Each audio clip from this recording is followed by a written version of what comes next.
যখন শিশুটি এক পর্যায়ে অজ্ঞান হয়ে যায় তখন সে তাকে গলা টিপে হত্যা করে। প্রাথমিকভাবে তার ঘরে রাখা একটি ব্রিফকেসে সে তাকে ভরে উপরে সে এটা রেখে দেয়। 10টা সাড়ে 10টার দিকে আমি মেটারে দুটা সিগারেট আনাইছি। তখন আমার ঘর আসছিল খালি, আমি গেছিলাম গিয়ে ঘর মেটা আইসি, আমি নেশাগ্রস্ত আসছিলাম। আমি তো ইয়াবা খাই, নেশাগ্রস্ত আছিলাম। এটা আমার পরে আমি মানে যে আমার মধ্যে তো মানুষ জেগে উঠলো, মেটার প্রতি আমার খারাপ দৃষ্টি হয়ে গেছে। মেটারে আমি রেপ করছি, রেপ করতে চাইছিলাম তো মানে মেটা অজ্ঞানে গেছে। আমি পরে বই রাখছি, আমি বাদ দিয়েছি, অজ্ঞানে গেছি, মেটা অজ্ঞানে গেছিল। পরে আমি বই খাইয়া মানে মেটারে আমি গোলাটিকে মারিয়া গোলাটিকে দিয়ে মারিয়ে দিয়েছি।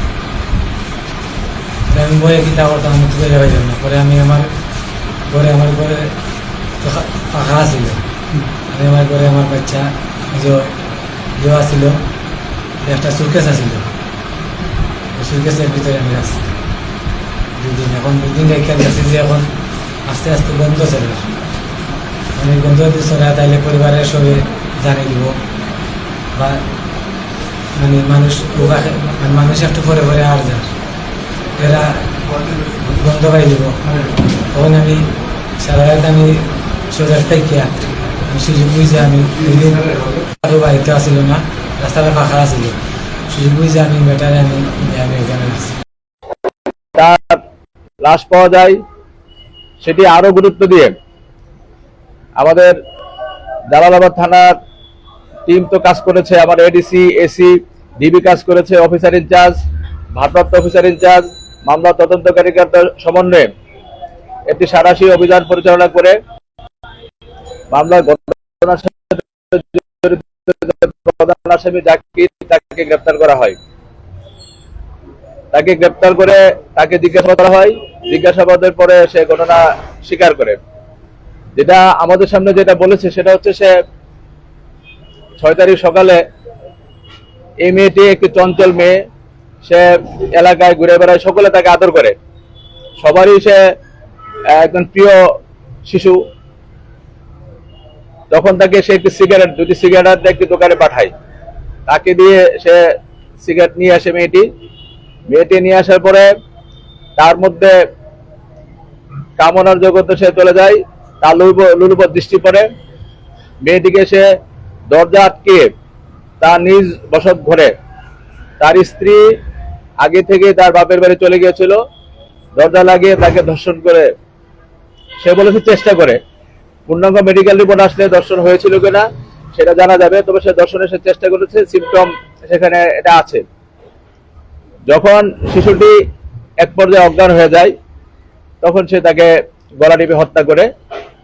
প্রাথমিকভাবে তার ঘরে রাখা একটি ব্রিফকেসে সে তাকে ভরে উপরে সে এটা রেখে দেয়।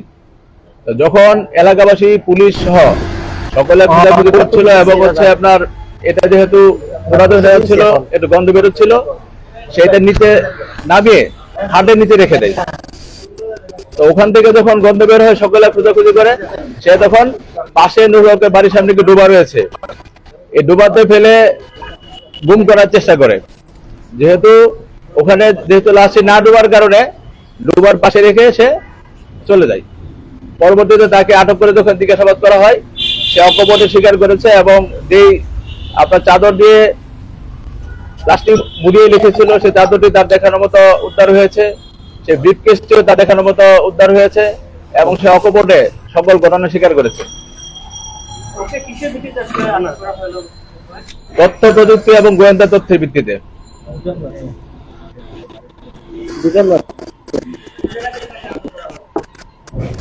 তাকে আটক করা হয়েছে সোনাতলা এলাকা থেকেই। আমরা তাকে নিয়ে তারপরে জিজ্ঞাসাবাদ করে আমরা সেই রহস্য উদ্ঘাটন করছি।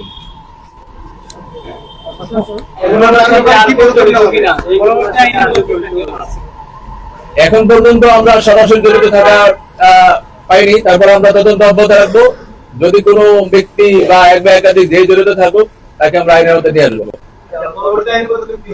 পরবর্তী এই ঘটনায় একটি মামলা হয়েছে, তাকে আমরা আদালতে সুপর্দ করব, তারপরে প্রয়োজনীয় কার্যক্রম গ্রহণ করব। ঘটনাকারী যে উনি যেহেতু মাদকাসক্ত, সিলেট মহানগরীর ভিতর যে মাদকের যে ভয়াবহতা, এ ব্যাপারে আপনাদের পুলিশ প্রশাসনের পক্ষ থেকে আমরা কি কোনো আশানুরূপ ফলাফল দেখতে পাবো? মাদকের বিরুদ্ধে আমাদের সবসময় আমাদের জিরো টলারেন্স নীতি। আমরা অবশ্যই সারাশি অভিযান আমরা জোরদার করব। আমরা প্রতিটি এলাকায় অভিযান জোরদার করব, ইনশাআল্লাহ আল্লাহ সবসময় এটা পৌঁছাতে পারবে। আরো দ্রুত সম্ভব হবে কিনা? মানুষ যেটা গতকাল বিক্ষোভ করেছে দেখেছেন, এটা খুব দ্রুত এটা আসলে বিচার এটা পাবো। আমরা প্রথম তাকে আমরা তো আদালতে সুপর্দ করব, তারপর তার ধর্ষণ বা চিকিৎসা সংক্রান্ত মেডিকেল সার্টিফিকেট সেগুলো সংগ্রহ করতে হবে। আমরা চেষ্টা করব দ্রুততম সময়ের মধ্যে সেটা সংগ্রহ করে, এবং সাক্ষ্য প্রমাণ যেহেতু আমাদের কাছে রয়েছে, মেডিকেল রিপোর্ট গুলো আসলে আমরা দ্রুততম সময় আমরা পুলিশ রিপোর্ট দিয়ে দিতে পারবো।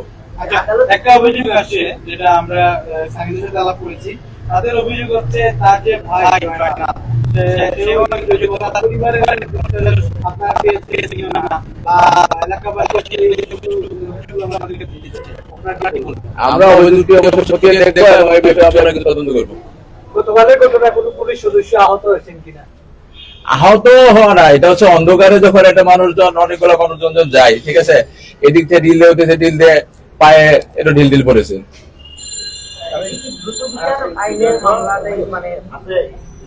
মামলাটি হত্যা মামলা হিসেবে গ্রহণ করা হয়েছে। ধর্ষণ আসছে, সেই ধর্ষণে তারা এখানে যোগ হবে। পরবর্তীতে সরকার যদি চায় দ্রুত বিচার ট্রাইব্যুনাল একটি বিচার হতে পারে।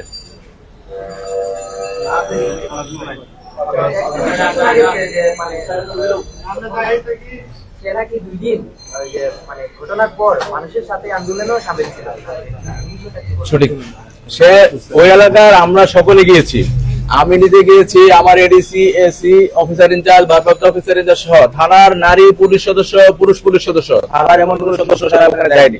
আমরা সকলে গিয়ে চেষ্টা করেছি মানুষের সাথে মিশে ওই ঘটনার আমরা উদ্ঘাটন করতে। সে হচ্ছে আলাদা প্রকৃতির, সে আমাদের সাথে মিশে মিশে এই ঘটনাগুলো সে দেখেছে। যখন চাপ বেশি পড়ে গেছে, তখন কিন্তু সে নিজে এটা বের করে লুকানোর চেষ্টা করেছে।